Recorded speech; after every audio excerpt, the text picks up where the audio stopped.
run that up tempo and you get guys with hands on their hips and the whole thing. Did you see a lot of up tempo back in the day when you were playing, or is that more of a Yeah, newer thing? well, in pro football we did more so than in college game, but in pro football, I mean, you have to be prepared for everything. I mean, it's we saw it a lot, particularly back in the Chargers. With Dan Fouts, they ran a lot of that, and they were very, very, very, very good, as a matter of fact, at it. But yeah, we saw it, and we saw it some with San Francisco, with Montana. He used to run it a little bit, and kind of a crazy story I could give you, Tim, is that we played the 49ers in San Francisco, and it was one of Joe Montana's first starts. Steve DeBerg had been the quarterback, and we had seen them all week with Roger Craig running. This was like the 13th game of the season, okay, in 19, I believe it was 80. And all we had seen them do was run out of the straight I formation. They had really not done anything. They came into the game like 4-8 or 4-9 or something. This is Bill Walsh's first year, I believe, out there. And the crazy part about it, we lined up the first play of the game, and they came out in this spread look. Well, we had never seen it. I'd never seen it. And I am. I'm safety, and I'm responsible for getting guys lined up, the back four. Okay. And our linebacker, Steve Nelson, he's responsible for the front seven. I looked at Nelly, and he looked back at me, and he's like shrugging his head. I'm like, don't ask me. I got no clue what they're doing. They had Dwight Clark lined up, inside. They had a tight end was flexed. They had it's Freddie Solomon to one side, wide receiver out on the other side. It was just crazy, and it really took us. This is the type thing. The reason I tell this story, this is the type thing South Carolina might need to do. Okay, this was the birth of the West Coast offense. It really was. That day was the first time they had ever run the West Coast offense against us. That was it. We had never seen it. It literally took us a half to figure it out, what they were doing, because we couldn't declare the strength of the formation, which way they were, where their strength was. They had Roger Craig in the backfield, but they had Charlie Young at one tight end. Then they had Russ Francis, or they had another tight end over there. We couldn't decide when they had two wide receivers. Couldn't decide, okay, where are we going to call the strength of the formation? It looks like it's balanced, so finally, we just did after a half. I'll never forget old Rod Rust, our defensive coordinator. He finally looked at me. He says, "Oh hell, just declare it to the left." He said, "Don't worry about it unless it's a true three receiver to one side." The problem with it is they'd line up three receivers, and then they'd run one of them across to make it a balanced formation again. So we never could figure it out. And literally, we played that game. We finally had to play the rest of the game in just a base front, because nobody knew how to defend it.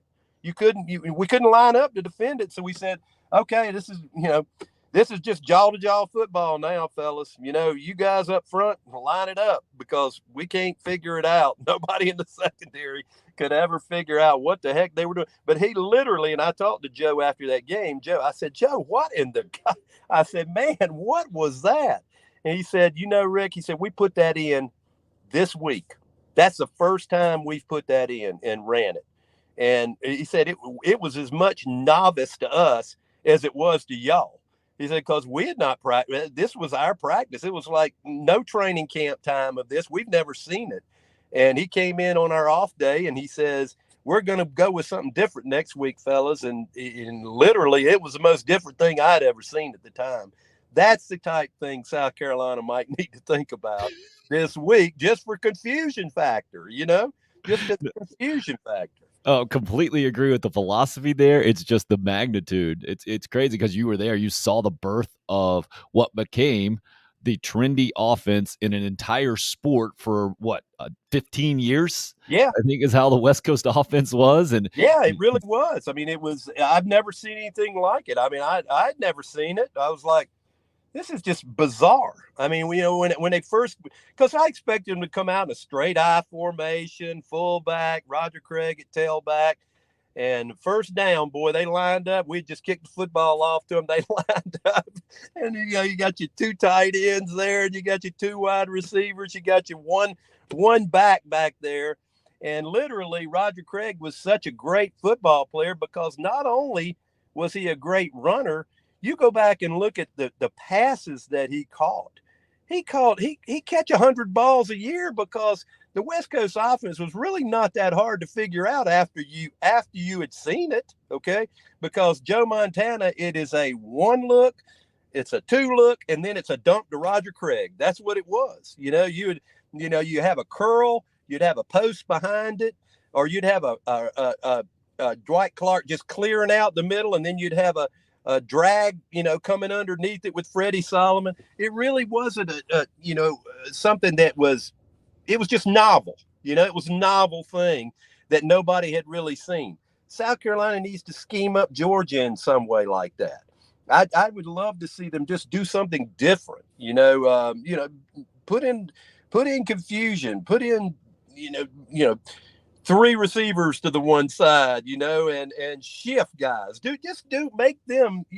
All it is about is the West Coast offense was nothing but confusion. That's all it was. It was to try to confuse a defense. Okay. And it really wasn't that confusing once you had seen it and prepared for it, but we had no preparation for it. That's the type thing you have to come up with. And I don't have all the answers, Tim, for South Carolina this way. I really don't have any answers other than I think you've got to control that clock and control that scoreboard. So in that kind of a line of thinking, I mean, I'm just trying to think of any kind of possibility of some sort of new scheme to where you can have all of that, right? It seems like an awful lot to ask. First of all, against the number one team in the country, but then Right. to come up with something new that will also give the Gamecocks what they need in this thing, which is not just scoring a bunch of points, but also controlling the football. Man, we saw some like wishbone look Yeah. against Georgia State, something odd like that. I mean, that's odd in 2022 for sure. Well, what do you have to lose? I mean, you're a 24.5 point underdog here. Okay. You're not going to beat this team head up. Okay. You're not going to be able to line up on the football and just run the ball over this football team. It's not going to happen. Okay. It's just not going to happen. So you've got to look for innovative ways. And that's where great coaching comes in, Tim. And you've got to look for innovative ways to hold on to the football when you are outmanned. Okay. And this team is outmanned. There's no doubt in my mind. Georgia has the best football players in the Southeastern Conference. That means they have the best football players in the country. Okay. So, I don't see South Carolina, outmanning them. So then you got to do what? You got to out scheme them. Okay. So that is what I'm going to be interested to see. And if you can out scheme them enough to where you can keep that scoreboard, that clock running, and you got more points on the one side than they do, then you're doing something right.